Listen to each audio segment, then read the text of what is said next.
Dad, this sucks. I thought the craziness was over when we found out Babe's kid was JR's.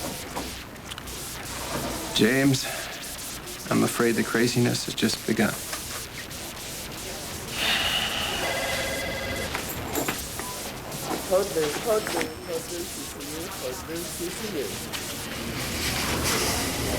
Boring a hole through the back of my skull. Enough with the looks that could kill.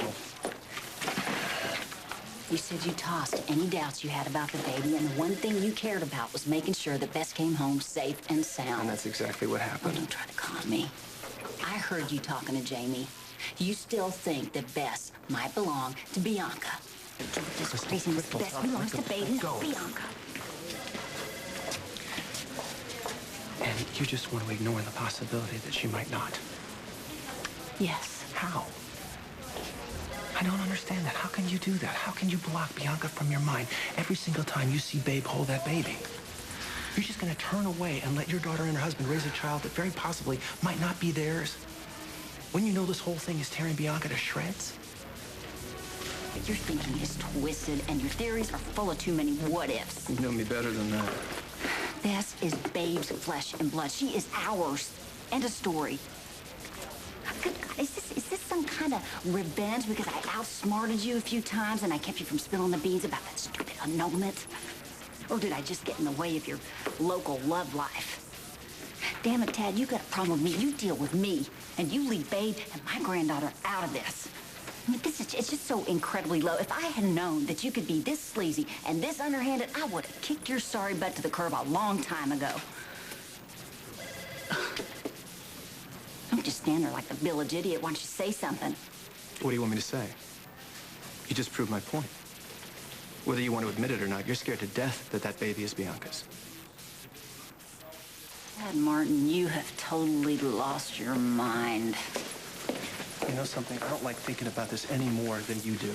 But obviously it's eating at you every bit as much as it's eating at me. You know, I think celibacy has just scrambled your brain. Do me a favor, why don't you call Simone and have her relieve the pressure in her thick skull before your head shoots off into orbit? Look, the babies weren't incubated, right? Obviously, those incubators weren't secured. Now, Babe and Bianca were unconscious when the helicopter crashed. Now, all we've got is Paul Kramer's word for what happened.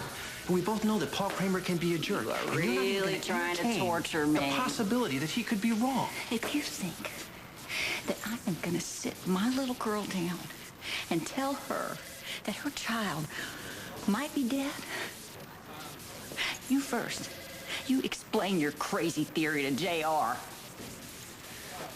It's not something I'm looking forward to. It's not gonna happen.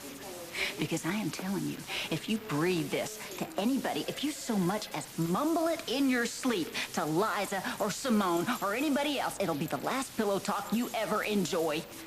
You don't have to... Get off me. Well, it looks like you've lost your touch, Martin. Or maybe you just finally found a woman smart enough to stay the hell away from you. You mind? This is a private conversation. No, this conversation is over. Fine. And you keep your trap shut. You tell him. I don't need your help either, all right? No, I can see that. But warning women to stay away from Martin is purely a reflex. Yeah, well, I guess you two fellas have something in common because he speaks pretty lowly of you two. Hey, sticks and stones, right? What do you say we pick this up tonight? Excuse me? Tonight. We're still on for dinner, right? Good grief, you don't even have any clue what's been going on, do you? I've been at the clinic all day. I haven't heard any of this. But there's no way that Bianca would ever hurt that baby. Kendall's with her now. I'm sure they're gonna have the baby back anytime now. No parent should ever have to bury their child and a baby yet before they even had a chance to hold them, to cherish them. And you end up burying your own heart and your soul. Bianca's baby is gone, and there's nothing we can do about that. We can't bring her back.